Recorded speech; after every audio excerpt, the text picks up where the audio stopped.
Bună ziua, fraților! Ce mai faceți? Astăzi vom face iarăși un videoclip.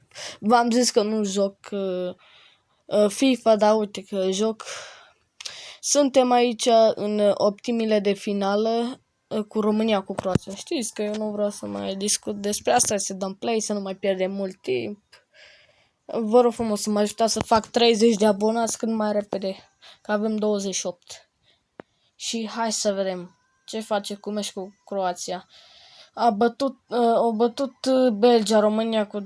Deci, asta și știam. Deci să vedem Coman, Alibek, Hagi, Rajan Marin. Hai să vedem la ei. Modri, Brozovic, Persic. Și au o echipă bună, dar ia uite. Deci am început cu pasele proaste, ca meciul dintre Belgia. Ia uite ce fain. Rațiu, iese. Ia să vedem aici. Ai mă, Rațiule! Du-te, Rațiule, după el. Bravo, mă, Rațiule, bravo. E bine. Ia să vedem aici. Mamă, Kovacic.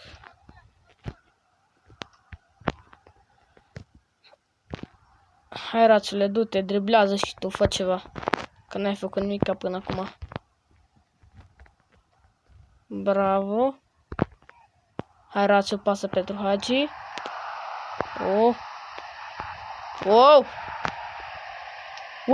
Hagi! Mamă, ce apără portarul croațian! Mamă! Mamă, Drăgușin! Mamă! Hai, Burcă! Șut! Bravo, mă! Ce faci șut? Hai, du-te, Comane, pe el! Oi! Mamă, vezi că joacă bine ăștia? Croațienii ăștia. Ia să vedem acum. Majel. Ce pasă proastă a dat. Să știți că asta cred că e ultimul videoclip și nu o să mai postez, cred că 2 săptămâni. Mai postez și eu pe la mare, pe acolo. Du-te, Alibek pentru Stanciu. Ce gol, mă, ce pasă pentru Stanciule, mamă, ce frumoasă pasă. Ce frumos, uite aici, bam. Dacă se întâmpla și așa cu meciul dintre Belgia, când Man a rămas cu singur cu portul, dat pe lângă, direct în portar. N-apoi ce se face. Așa-s românii noștri. Coman, tată, Coman. Bravo, Coman! Putea să șute Coman, dar a zis că hai, mă, să dau și o pasă. Da, uite. Coman nu-i pe pasă, e numai pe dribbling.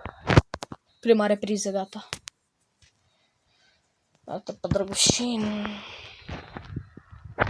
Hai să vedem cine mai este. Turnovanul. Hai să... Bă, dar vreau să fie Niță în poartă. Că Niță e mai bun ca moldovan. Hai să vedem Modric.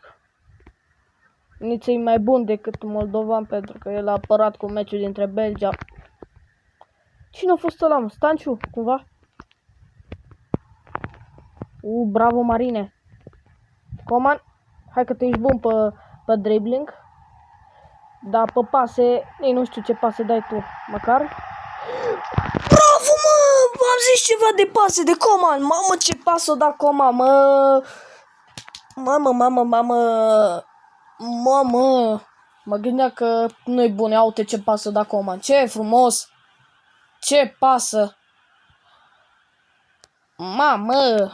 Și Alibek cu stângul lui. Ia să vedem aici. Răzvan Marin, du-te pe el. Du-te pe el, tată. Du-te, mușcă-l. Du-te, Burcă, și tu. Nu Burcă. Nu ăla era Burcă. Ăla Bancu. Ce prost. Intră Drăguș. Bravo, mă! Nu. Era Guardiol ăla, cumva.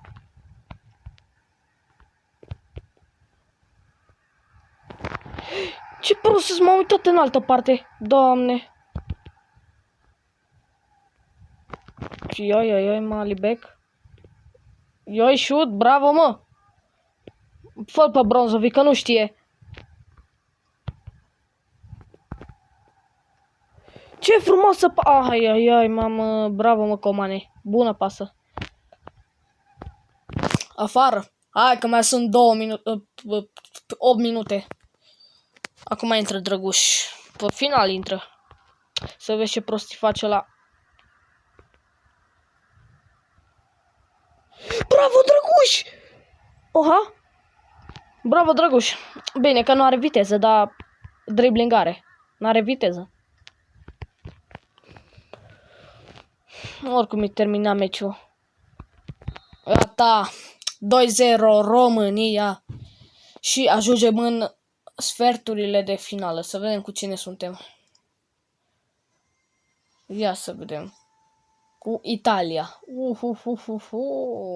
Meci greu pentru România. Na, bun. Cu atât a fost cu acest videoclip. Nu uitați să dați un like și un subscribe. Și eu v-am salutat cu meciul din semifinală. Salut!